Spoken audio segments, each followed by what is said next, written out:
So you've ridden 100k, maybe 150k, and you're feeling pretty confident, and then you're wanting to be able to ride 200k. So how do you bridge that gap? How do you do it? How do you just go for it? So in this video, I'm going to give you some tips on how you can ride your very first 200 kilometer bike ride.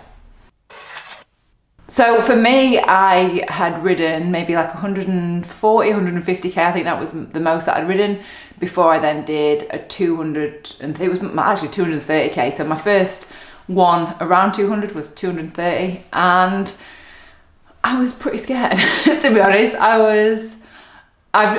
guess in my cycling thing, I've always been quite cautious of doing like either new elevation amounts or new distances, and yeah, just kind of wanted to help you if you're thinking of doing your first 200k.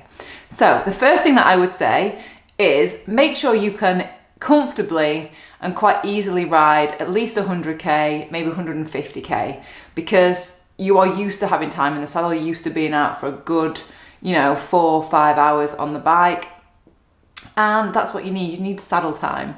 And so that would be the first thing, is just get used to your bike, get used to being out for that long, get used to eating on the bike and drinking and staying hydrated on the bike. So that is the first thing. Make sure you've got kind of around 100, 150k under your belt on Strava before you have a go at a 200k. I mean, you don't have to, but for me, that's what I found better, because it gave me that confidence. Oh, actually, it's only another 50, 60k for more than what I've already done. So that would be the first tip.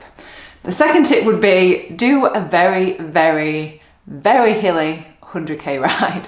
And the reason that I say to do that is because it gives you a longer period of time on the bike again. So that's how I've increased every single kind of 100k mark. So from 100, I did a flat 100, to a 200, I just did loads and loads and loads of really hilly 100, 150k routes.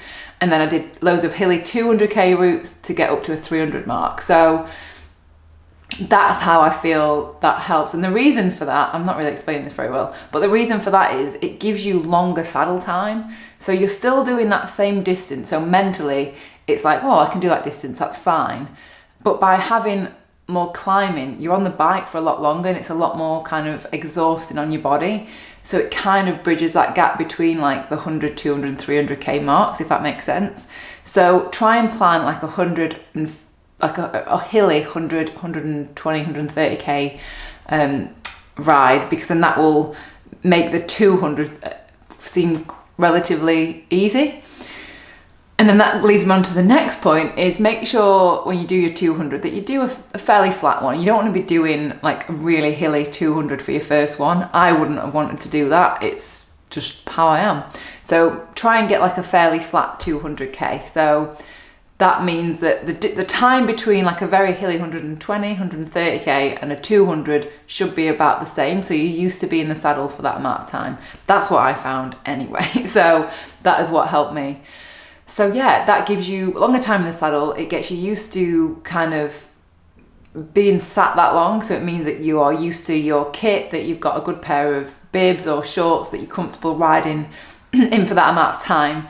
And then this leads me on to the kind of the next tips together, is get your nutrition and hydration just dialed in, like just so it's bang on, so that you're used to it and you know what you're doing, because it's just riding for longer.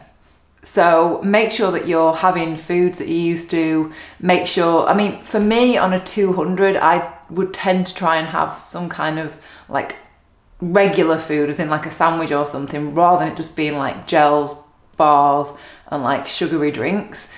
I feel like I need that like savory aspect to it. So I find that helps quite a lot. I'm hoping that would maybe help you as well. So maybe planning like a cafe stop that you can stop and get like a little bit of food. That helps me. And another thing that I would mention is hydration. And this is something that I didn't realise till quite recently, is you can drink too much water. It probably sounds daft now, but I used to try and stay hydrated so much that I would just neck water and then just be like peeing it out so quick. And it was because I wasn't having enough electrolytes or salts to keep that water in my body and keep me hydrated. So make sure if you're doing a 200 that you can have, that you're drinking electrolyte drinks, or you're having like some salt tablets, or having something with a little bit of salt in, just to keep that water topped up in your body. So yeah, I've made that mistake and had some not very nice experiences just from getting rid of all the salt in my body. So yes, make sure you're having electrolyte drinks. Another thing that I would say is ride with some mates, ride with a buddy, or go to an Audax where there's going to be other people doing that 200k ride, because it just makes it so much more fun, so much more enjoyable. For me it does anyway, just riding with other people and just chatting, and then I just love it. That's what made me really love 200k rides and Audaxing, because you just get to chat with so many new people and just make really good friends on those rides. So that would be another tip that I would give you. Try and arrange it with somebody else, and then you get to share the enjoyment at the end, and you're like, yeah, we did it together. So yeah, I like that you can ride together and then just enjoy the victory when you get to 200k. Another thing that I would say is make sure you know the route, or make sure you've got it at least on like a Wahoo or a Garmin or whatever bike computer that you've got, so that you know that the 200k, and I said this in my how to ride a 100k video, is because you don't want to get lost or then have to add like another 50 or 60k onto the route. You want your 200k to be around 200k. And I mean, you don't have to if you want to ride 230, 250, but I feel like you need to know ahead that how long it's going to be. Like I definitely do. I like to know how far I'm going. So that would be another little tip for you. And I think that is pretty much it. I guess the last tip, as always, is just enjoy it. There's no time limit. Just go out and enjoy yourself and enjoy the views. Obviously the views. Enjoy the scenery. Like stop off for some food. Like make friends if you go into an Audax and doing a 200k Audax. It should be fun. Riding bikes should be fun. So just go out and enjoy it, and then just be very proud of yourself for riding a 200k ride. So if you've got any other tips, if you've ridden 200k and you've got, you can think of something, Kate didn't say that, put it in the comments below, because it will help other people out that are wanting to ride 200k.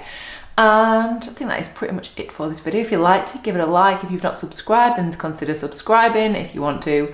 I tend to upload videos, I do upload videos every Monday, Wednesday, Friday at 5 p.m. UK time, so that's where you can find my videos. But if you want to be notified, then you can click that little bell icon, and then you will get notified when I upload the video on those days and on those times. Right, I think that is pretty much it for me today, and I will see you next video. See you later. Oh, and let me know when you've done your 200k ride. Come back and let me know how it went. Right, I'll see you next video. Bye! Bye, bye, bye.